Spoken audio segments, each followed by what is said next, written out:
let me yap to you about the t-shirt painting process. Okay, here's my arsenal of t-shirts. Aren't they epic? You will need a blank t-shirt, cardboard, fabric paint, paintbrushes of varying size, chalk or pastel pencil, and I also optionally recommend a projector or paper stencil, nail polish remover, a spray bottle, ruler, paper plate, palette knife, and even a hairdryer. First, you'll want to consider the complexity of the design, your skills, and the amount of time you're willing to spend. I personally like to take on challenging or time-consuming designs, but you know yourself. And I have my limits too. I bought the Hella Mega t-shirt on eBay for $20 because if the Young Wild Things shirt took me 45 plus hours, this one would certainly be 100 plus hours. The fast drying paint on the stretchy t-shirt makes the process take a lot longer than you think it will, even if you already know how to paint. All of these ideas apply whether the design you'll be painting is a bootleg or an original.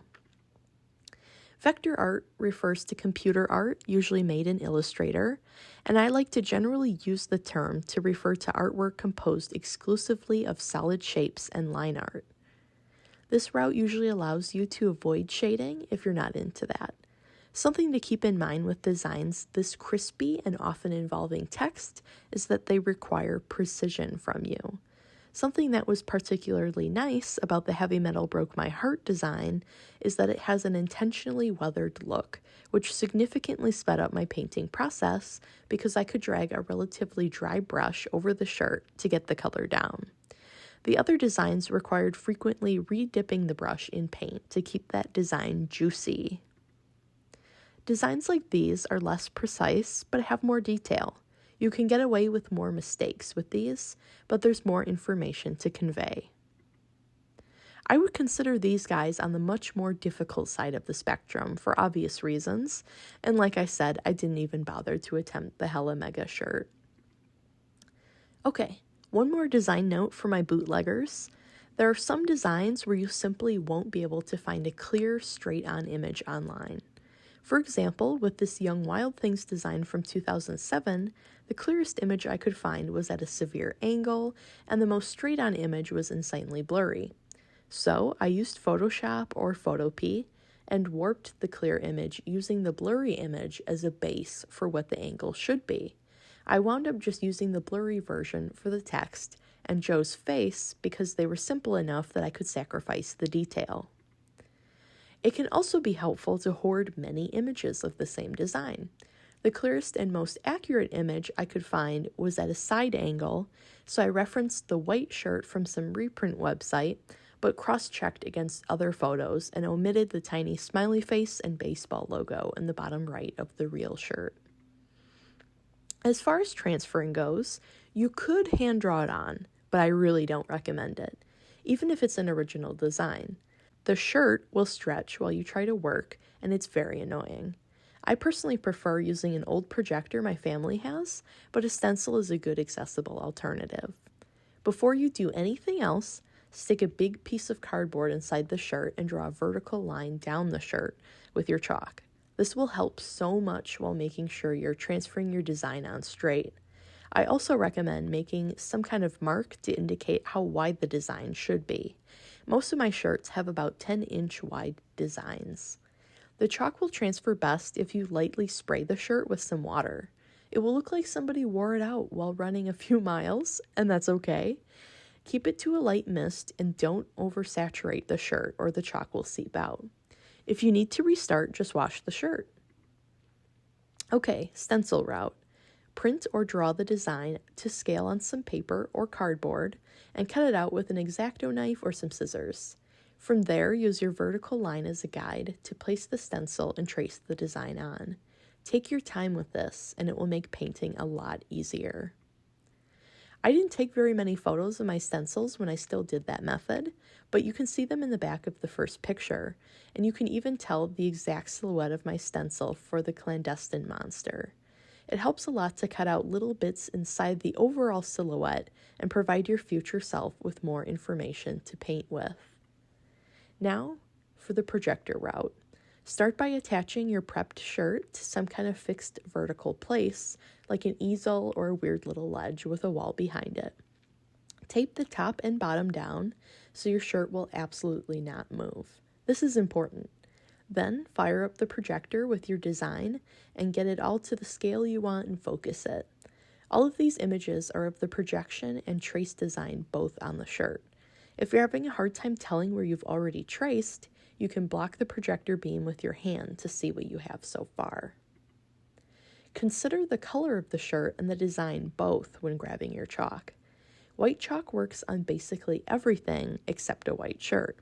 For your white shirts, I like to pick a light color that is similar to the color of the design itself. The colored chalk will show through your white base coat, which is sometimes helpful. Be thoughtful with your marks when tracing onto a white shirt because the colored chalk won't wash out as well as the white chalk. Now your design is on the shirt. That's like half the battle. If you have a bunch of shirts you want to paint and you're using the projector method, I recommend prepping multiple shirts in one session to save setup time.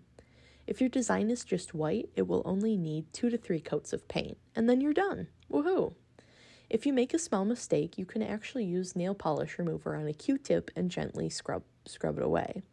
Still, be really careful because it won't completely get rid of the paint, but it looks better than painting on top of it with the color of the shirt. If you're going to be coloring on top of your white base coat, it doesn't need to be perfectly white all the way through.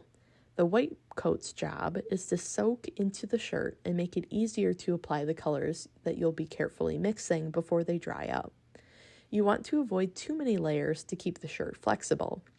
Still, you want the white coat to be relatively even so that the color appears even.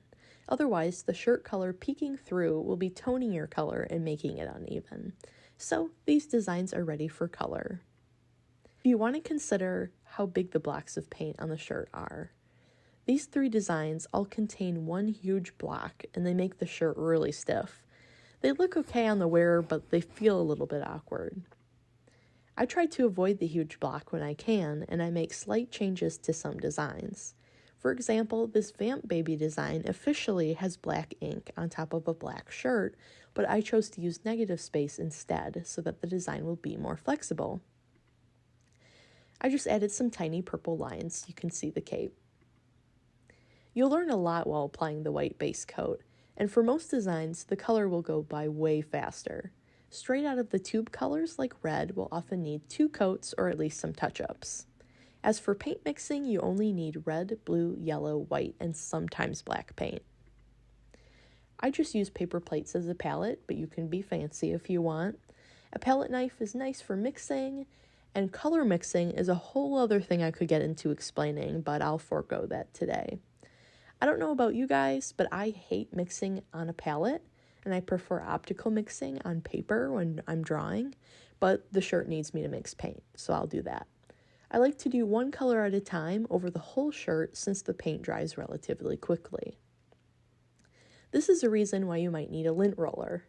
You can see my big cardboard piece in the first picture too. After your shirt is fully painted, it needs your love.